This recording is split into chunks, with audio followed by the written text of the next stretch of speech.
From We Are Spectacular, this is the Spectacular Marketing Podcast, a podcast about everything brand, marketing, digital and social for the food and drink industry and beyond.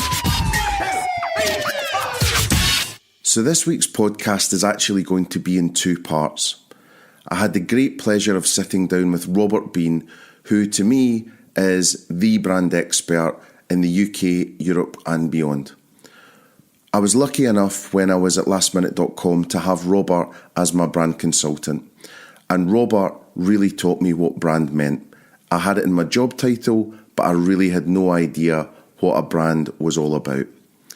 Robert schooled me in this, took me under his wing, and since then we've been great friends, and he's also been a fantastic mentor, yardstick and guide for me through my career. The next hour and a half, but split into two, is full of lots of fun, lots of merriment, but also lots of serious points about how you can go about creating an amazing brand of value, keeping your brand health really high, but also reigniting your brand if it's in a bit of trouble. Well, it's my great pleasure to welcome Robert Bean from Robert Bean Branding, who's been my sort of guide, I suppose, and mentor, and a lot of inspiration on the brand side for many years now, more years than we'll care to say. So thanks so much for coming in today, Robert. You're very welcome, McCulloch. And what a generous and kind man you are. Well, we're just to paint the scene of where we are. We're in posh Mayfair, but some plans have went awry thanks to Crossrail and the digging and the drilling. So we're scrunched up in our tiny kitchen in my flat share that's very glamorous. Yeah. During the week, so there's avocados, empty bottles of wine everywhere. It's very kitcheny, isn't it? Yeah, there's lots of books, pictures, all sorts. It's as kitcheny as it gets. Yeah. So today, we're going to talk about branding, obviously, which is Robert's core skill and core role in life, like he talks to many, many brands about. And what was wanting to do really was just suck his brain for, the next half an hour to an hour, just to kind of go through everything brand that you could possibly want to know. So all that 10 years experience, how long now?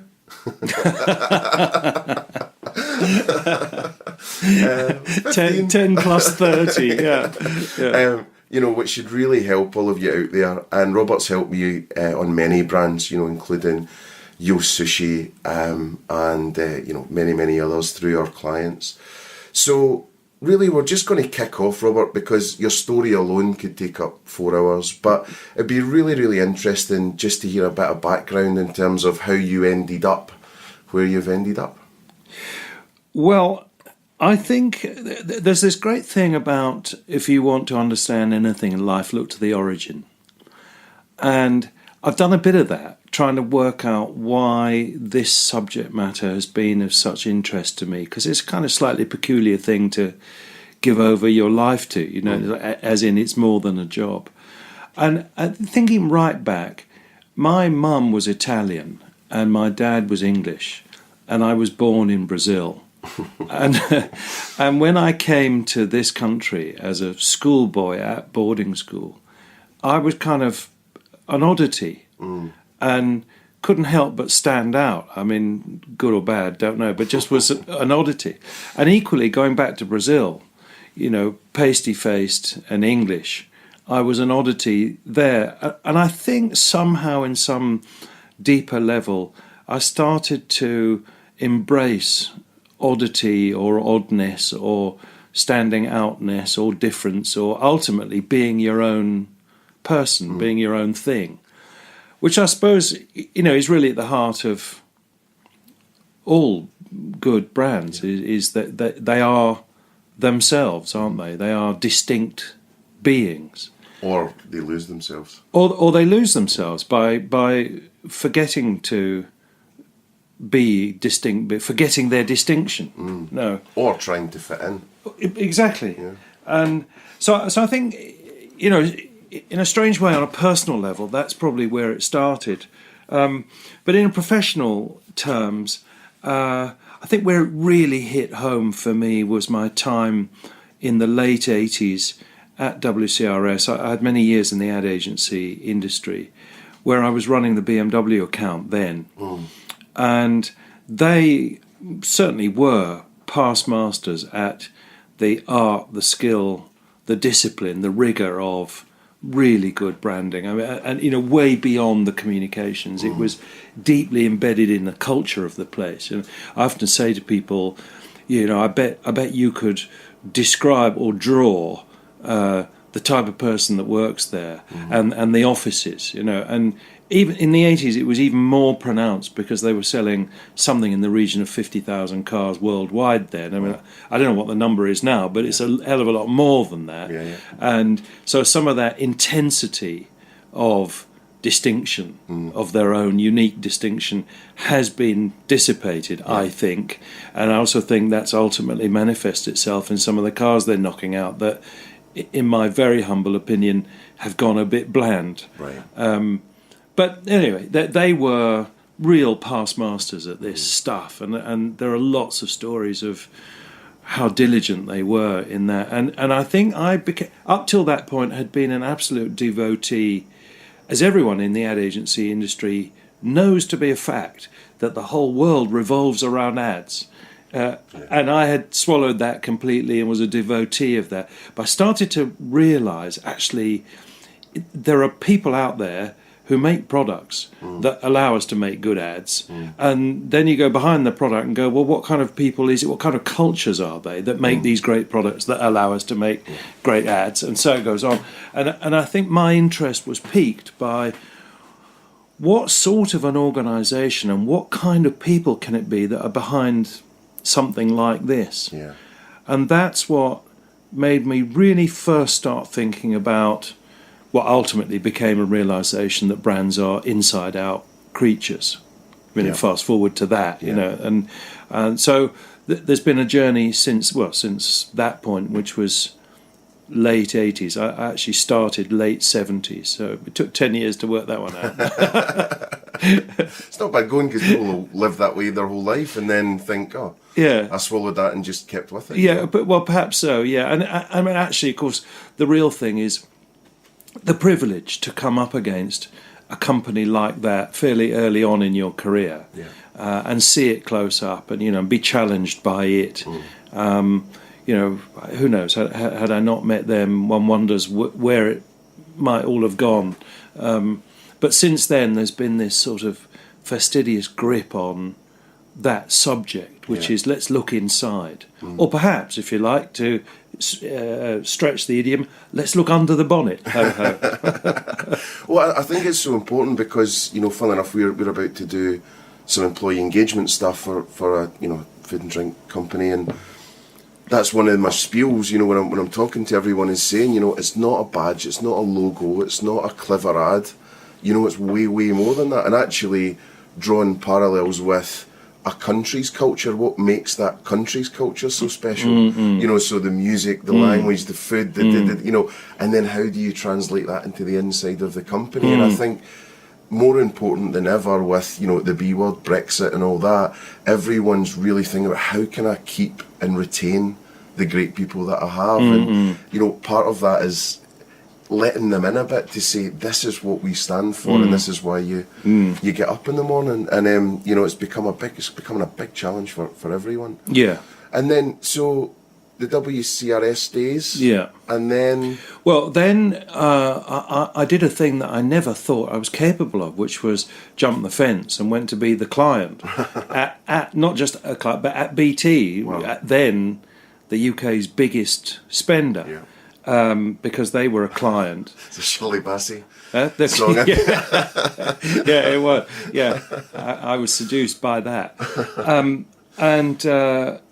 Adrian Hosford, who was the director of communication, asked me to come out for a drink one evening, and he sort of popped a question, as it were, which blew me away. I mean, the thought that one would ever leave, the exciting agency world and go and be all corporatist. I mean, it was just anathema.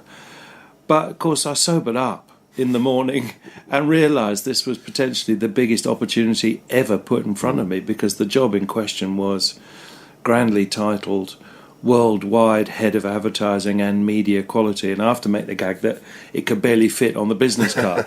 And but it was £125 million budget, and I made lots and lots of friends, new friends, as you can imagine. Walking around town.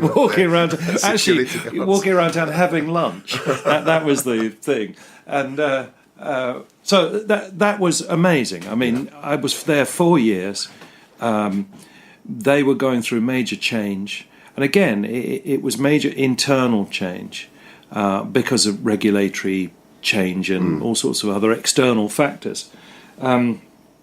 And cut a long story short, we did what I now call a single organising principle, which I've sort of appropriated for what I do. But we did a version of that with BT. And it was great to be in on the inside of that. And the external manifestation, although internal as well, was the whole It's Good to Talk episode with Bob Hoskins. That was hugely successful, and the most brilliant example of clarity of thought first, which really was the brief, and then clarity of expression, those 4 little innocuous words, it's good to talk, put in the hands of a bruiser, geezer bloke who seemingly on the face of it is not good at talking. In fact, we took that up a level and gave it to Stephen Hawking to do a big corporate commercial. Now here's a guy who really can't talk in the way we mean, but telling the world that it's good to talk. It was amazing, and that stuff. In fact, that particular commercial with Stephen Hawking was sent to Tony Blair, who was in the midst of the Good Friday agreements. So that was us being semi-political, maybe. Above our station, I don't know, but enthused with the notion that it is good to talk, enthused with the success, enthused with the visibility of that campaign.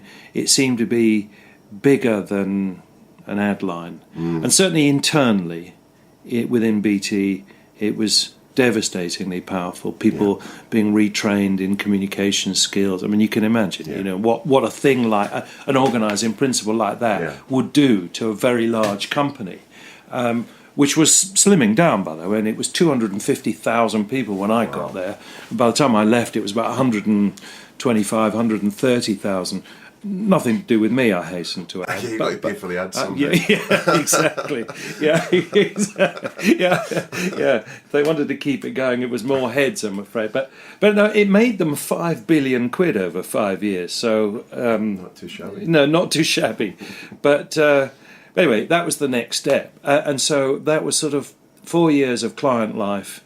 I have to admit, every now and again, I'd go home, sit on my bed, put my head in my hands and just weep with frustration because there were too many people with too much power and not enough to do. And, that thing about people being radiators or drains, I mean, plenty of drains there. And so it was wading in glue sometimes. But equally, I'd skip home on other days because, again, how often do you get the chance to be influencing such a major and important business and ultimately doing good, really? I mean, pushing around It's Good to Talk was just a great... we were talking about setting up university courses in communications, and, it's a big idea and it was exciting, and we had money to buy whatever we needed to perpetrate this. So, it was sublime and ridiculous. And that led to me starting my first business, which I had for 12 years, that was trying to do this brand strategizing on the one hand, and then bringing it to life via communications on the other. The first bit was clear enough, really. I mean, by then the process, the model that I work with now was starting to take shape. The the latter part was less clear in terms of communications. You know, where did that stop? You know, you redefine. I mean, I'll give you an example. I was walking down, or driving possibly, anyway, Cromwell Road, and there was a big poster for Honda that was something about Swindon. I think, to be fair, it was probably aimed at the staff. But what this great big 48-sheet poster was doing, the Cromwell Road, poster of that site, isn't it? It was bizarre. And the whole thing, at best, was them talking to themselves. And that's at best. And I kind of got cross, actually, and I thought, well, bloody hell, what, they're just pissing this away, you know, this is great brand, and some nonsense about... You know. So I wrote to the then managing director, Ken Keir, who you probably came across, did you? Yeah. Mm-hmm. Great man. Scottish, no? Yeah, exactly. Yeah, so there you go. Yeah, that's why I thought you probably knew him. And anyway, I wrote to him and I said, look, Ken, I'm sorry about this, but basically this isn't good enough, you know. Feeling brave. Well, I mean, there was nothing to lose, you know. He could have told me to get lost, and you know. Yeah. Anyway, in those days it was letters, and I got this letter by return saying, well, you better come and see me then. And so I did. I went and saw him, and he started saying, look, Mr. Honda died 8 years ago. This was then, and every year that goes, he was the managing director of Honda Europe as well as the UK, so he had a big remit. And he said that basically, I think he was the sort of most senior non-Japanese person, you know, in the world, possibly. Big deal, right? Yeah, big deal. So his head was full of Honda-ness and Honda-ism and what is it, and you know, all that stuff that people in those positions are paid to worry about. The good ones are. Yeah. And he said, Mr. Honda died 8 years ago, and every year that goes by, Honda-ness is becoming a bit more dissipated. You know, the vapour is thinning, as it were. Yeah. And do you think you could help us sort of capture it and bottle it?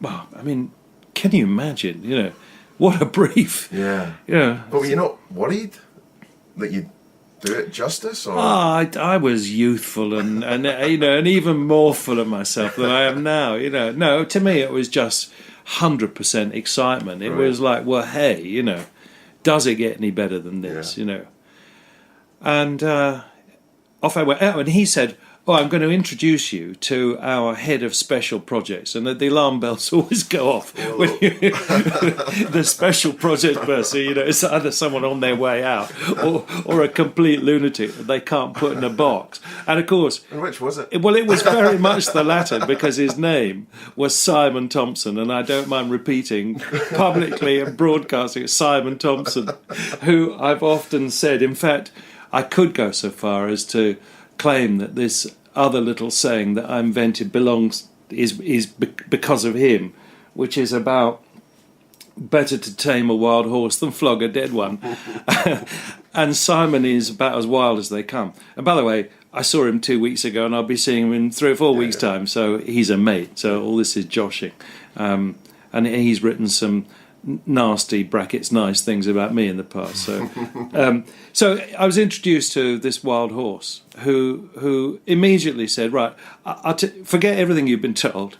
I'll tell you what the issue is. We're seen as sensible but dull, and we don't mind the sensible bit, but dull we ain't, and that's what needs fixing. I'm not going to let you interview anyone, read any research or anything else. You're going to come with me, and I'm going to show you around real Honda. I mean, again, you know, here we go. The lunatic was in charge. And so I said, right, okay, well, let's go then. And cut much longer story short, he took me to the Isle of Man TT races. Yeah. And that's the absolute heart of Honda. Bikes, you know, that's really where it came from. And I stood there on the starting grid. I wrote about this because it was one of those memories in life that you don't forget. And knowing that, I don't know exactly the number, but 2, 3, 4, 5 people die every year at this. I mean, it's a serious thing, you know. And there you are on the starting grid. and Honda are everywhere. It's their kind of their event. And the riders are sort of revving, waiting to go. The parents, Honda had one of the drivers was a kid, 20-something-year-old. The parents standing by anxiously, this noise and the smell of petrol and fumes and this adrenaline that's in the air. I mean, it was absolutely electric. It was as alive as you can get. And it struck me then, I thought, Christ, dull they ain't. I mean, this is a long way from dull, This is right on the edge. And so off they went, and he took me then down to a corner where we stood at the bottom looking up to our right, seeing the riders come as silhouettes on the horizon, and they come down towards us as fast as they possibly could. And it was a long downhill with a right-hand turn where we are in the corner. And they're trying to clip the corner on the other side of the road, which is a normal road. There's a paving, there's a pavement. And as they're doing the rounds, they're missing it by inches to start with, and it gets down to millimetres. And I don't know what speed they're travelling at, but they've come a long straight downhill, and now they're doing this right. And one feather of a touch, and it's game over. And again, I stood there thinking, holy moly, and dull, this isn't. So that was interesting. Introduction. I mean, there was other things about Honda that he showed me and explained, and I ended up having to invent a word for them about here was the world's largest producer of engines, only 58 years old, all born from the vision of this great man. But they weren't just visionaries, they were engineers that made all of their visions come true, whether it was bike racing, Formula One, whatever it was. They had the engineering wherewithal. Lawnmowers as well, right? Lawnmowers, marine engines. Wow.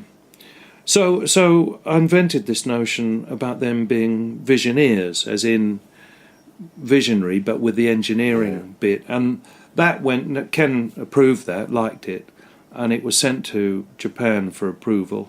And it came back in a form of a document from them, and they said, we've had a look at this and quite like it.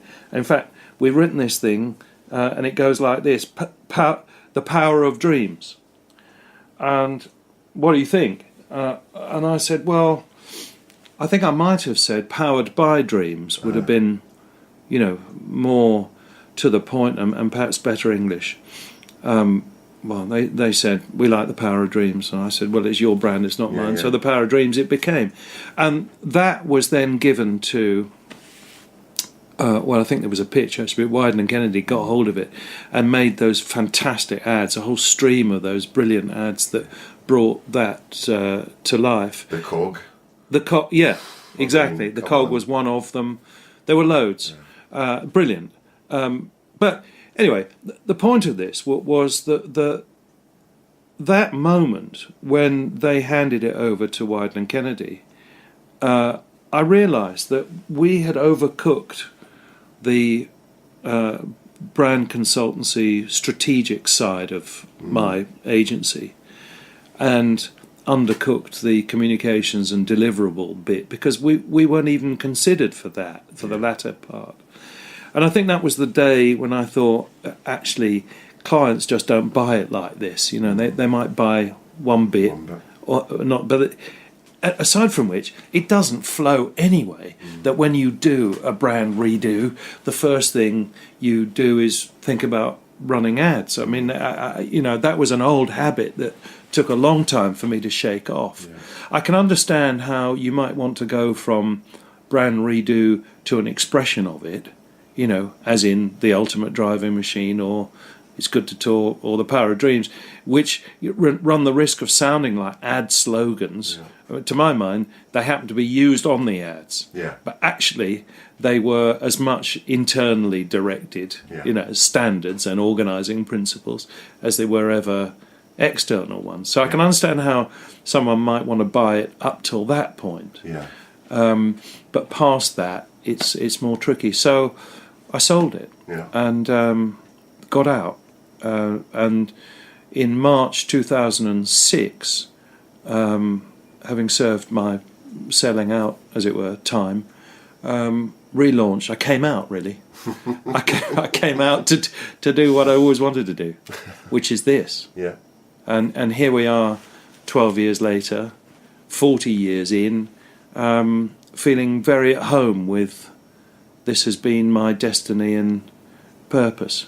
Yeah, definitely. And then, in terms of that, you were saying, the old habits were going brand straight into ads. What do you think the process should, laid out? What advice would you give to someone going through that journey? Well, as I say, I mean, I'm keen on a line because as a discipline, actually I've often said to clients, we need to write one, and whether you use it or not is another matter. I mean, externally, but the discipline of being so clear about what you're about, that you're able to put it into as few words as possible and make it compelling, motivating internally and externally. I mean, there's a real art to that, and it's mostly an exercise in clarity of thought, which is where I think the real value lies, which is not to decry good use of language, of course, but clarity of thought is all. So I think getting to that point is a natural first step from having done the thinking. To sound completely contradictory, I have often argued in the past that writing, whatever you want to call them, ads, bits of communications, stuff, is a good way of fleshing out what it is that we said we were all about. Yeah. And in a larger organisation where you've got the money, and in fact, this is what we did at BT, we used that Stephen Hawking commercial as a piece of internal comms. Yeah. Where, I mean, it's an extreme example, but there were so many people in so many places in that company, it was easier to tell them to watch Channel 4 at 7 o'clock on Sunday evening, where we would beam a minute-long commercial, and that was the internal message, But if one takes the principles of that and says, actually, sometimes the use of external comms is a great way of making the people on the inside look up and smarten up and go, whoa, right, I better hit my mark because, we're out there saying this stuff. But also, some pride with that as well. Oh, definitely. I mean, what it feels like, as anyone who knows, and again, this comes back to where ads or advert or good communications are really important. Yeah. I mean, I sound like I'm, but it's vitally important because anyone working for any organisation that sees a brilliant poster or a podcast or even an Instagram feed, that is their company. Yeah. You do feel proud. You want to belong to something like that. So it is absolutely crucial. But to my mind, it's a tool. It's a very powerful tool, perhaps a weapon even. Yeah. But it's not the centre of the universe, which I think once upon a time Iron thought it may have been, and I think a number probably still do think it is. But in Adland. Well, who knows? But so, just in terms of the brand side, you're saying it's an inside out. You've also got an amazing phrase that you've said to me many times about what a brand is. Are you able just to expand on that? Well, at the risk of this turning into a lecture, a masterclass. Well, again, it's back to look to the origin. Yeah. And if you really do look back to the origin, and I'll tell you who was brilliant at this was Robin White at WCRS. He was very good at. He used to talk. Actually, again, it was advertising related, but he used to talk about looking to the archaeology of a company. So if we at WCRS were pitching for a business, we'd spend a lot of time looking at their history and what they've done in the past to see if we could pick some good bones out of that and make that relevant for today and tomorrow, which is a very respectful and intelligent thing to do, actually, because not least you've invested previously in some assets that may have been left to ruin, but now can.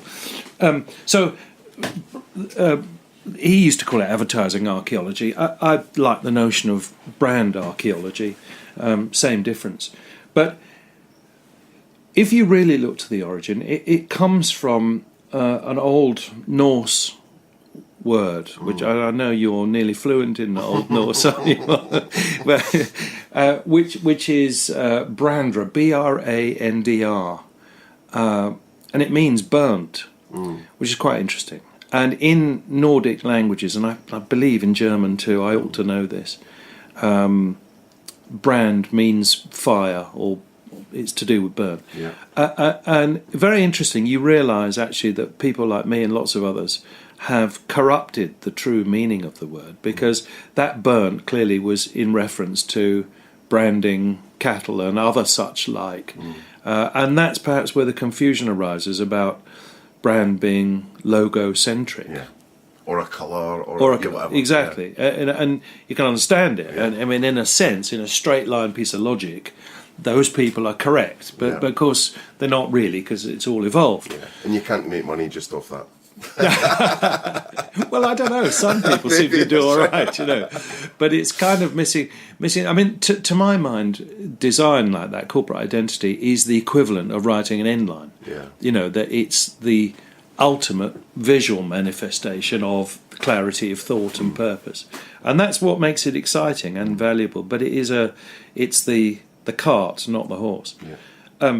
Anyway, so. This Brandra was where it started. Then you look at 1950s America, consumerism boom, post-war, where the accountants tried to have a go at defining this odd thing called a brand. And they talked about it being the worth of a business beyond the value of its tangible assets, which presupposes that for a business to have any worth at all, it must have tangible assets. But beyond the tangible assets, there's this other ephemera, which we've come to call goodwill, and that is in the margins. That's what you define as the brand, which one can see is a good early attempt, but it's fundamentally predicated on tangible assets and a manufacturing base as a direct result of that. Life ain't like that now, and as we know. Google, Amazon, loads of them, big brands, have got next to zero tangible assets. So that old explanation is redundant, but useful in its way.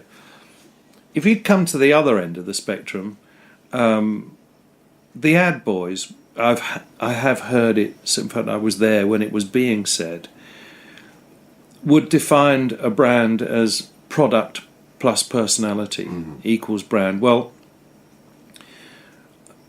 I've been told off in the past, so I've broken the eggs, so it's all right to repeat it.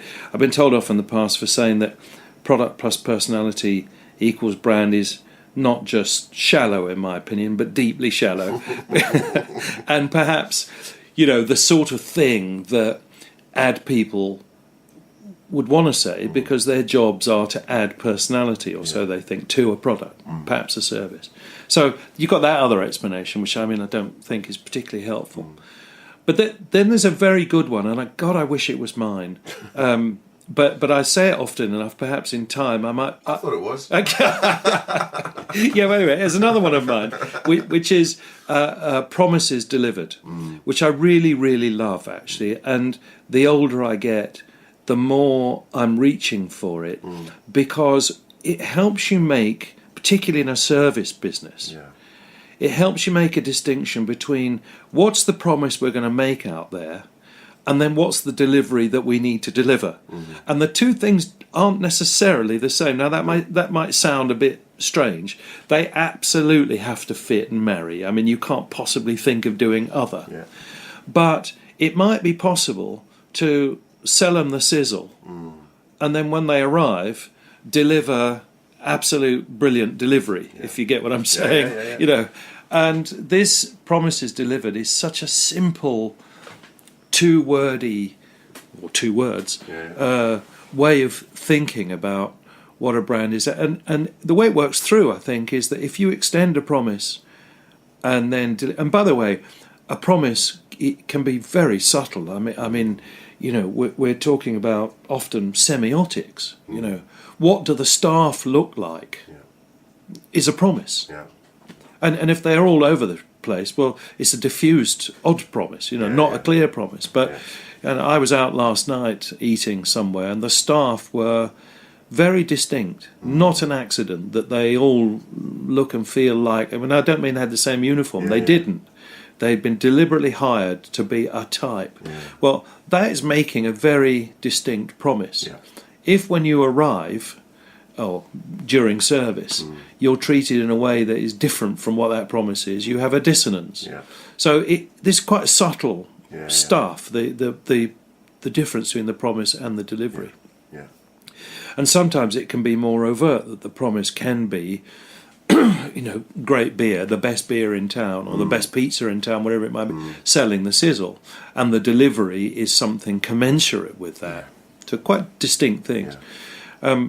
But I like that in an operating sense. It's easy to work it, promises delivered. And I say the point is that if you keep doing it, keep making promises and keep delivering them, eventually people start to trust you, and that means they'll cross the street to come to your gaff sooner or more than they'll go to the one next door. Yeah. I mean, it has a very direct, simple commercial value in its application. So, does that define a brand? Maybe. But it's a good, rather than getting lost in the intellectualization of it, the practicability of what is a brand is make sure you're clear about the promises and make sure you absolutely deliver not only against that promise but other things commensurate with it that is all about delivery. And I say the more service businesses I work with, the more that becomes meaningful.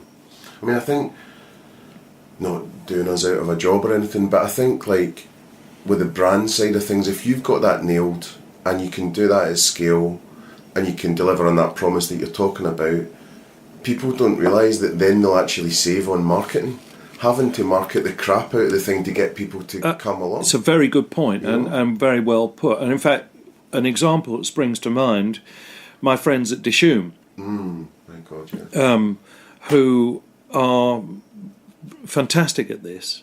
Anyone that's ever been knows what we're talking about. And their marketing as such, or put it your way, they are not marketing the crap out of it. You don't need to. And there are queues going around the corner. Yeah. Because service is great, food's great, ambience, but it's the sum of all those parts. It's just this perfect storm. It is, and they make it look effortless as well, which is largely because they mean it so much. Yeah. It's not a contrivance. No, they are modern day heroes, modern day exemplars in all sorts of industries. Actually, the food industry, but also the branding industry, as far as I'm concerned. I've been with them a good few years now, and they're amazing. And now their challenge, as it has always been, is grappling with what do they want this brand to become, and they're thinking high thoughts, a noble purpose for the brand that never will go very far away from what's on the table and how it's served. Good lot. Very, and also, very good lot. All the classic mistakes they seem to have avoided. Over-expansion. Not caring about the people. I'm really thinking about so many restaurant brands right now and going, when did we stop caring? When did we start running restaurants from a spreadsheet? It just doesn't work. No, it doesn't. It's such a people, literally people business, isn't it? The customers or guests, everyone involved in it. No, you're right. You're running it from a spreadsheet is not the answer, which I suspect is one of the contributory reasons why there are so many middle-of-the-roaders, about to get run over or being run over. It's going to get tough, I think. It is, and one takes no pleasure in seeing it. But there are so many pressures, not least the one you alluded to earlier, which is about staff. Both acquiring and retaining. But I think ultimately it does come back to, if you really, really mean it, man. John Lydon. In every regard, it's going to come through. The other thing that I find myself talking about a lot in this particular sector is that old-fashioned notion of value, or VFM. I mean, there's nothing new in this, but to my mind, the dimension or the theatre of operations is not solely, obviously, it's not solely about price. You know, I think it's been so much about pricing sensitivities, and really, that's just one lever. I was telling someone the other day, we had a family dinner out at the Ledbury. I mean, it cost me another mortgage, but I was delighted. Yeah. You know, it was a fantastic evening. Everything about it was great. I mean, everything, the attention and the casual attention, if you like. It wasn't obsequious, fawning attention. The food, the wine, the ambit, the whole thing was just a memorable occasion, and I was delighted to part with what would otherwise have made me want to vomit the size of a bill. On the one hand, on the other hand, you go somewhere and eat nothing special or not very good, and the service is okay, and you pay, you know, even 40, 50, 60 quid a head, and you think, bloody hell, really, you know, really, £70 for this? I mean, it's just not. And I can think of another one, and anyone who's still awake, Fez Mangal in Ladbroke Grove. You get down there, I'm not kidding, tenner a head. We've been there, right? Maybe 12 quid a head. Fantastic, fresh, you know, Turkish grilled thing. Completely unpretentious, packed, lots of kind of tables and chairs scraping the floors and all that, no booze. You take your own. Actually, that's why probably it helps. But nevertheless, you know, I go there again and again. So it's, to my, it's just a value equation, isn't it? Always was. But again, perhaps some of us have taken our eye off that particular ball. I hope you enjoyed part one of the Spectacular Marketing Podcast, talking to Robert Bean, one of the foremost brand experts really around the world. The man's been a guide and a mentor and an inspiration to me and all of us at We Are Spectacular for many, many years now. Robert has a wonderful book that's definitely worth reading. It's called Winning in Your Own Way. Do check that out. It's a real great read. Part 2 will be coming up next week. We'll delve a bit deeper into the food and drink industry and draw parallels with Robert's beliefs on brand to help you when you're out in the field to create business, to grow brand health, and ultimately to be a huge success. Don't forget to subscribe. Please tell your friends. And also, if you would be kind enough to give us a review and a rating on iTunes, we'd be really, really grateful. Thanks so much, and speak to you soon.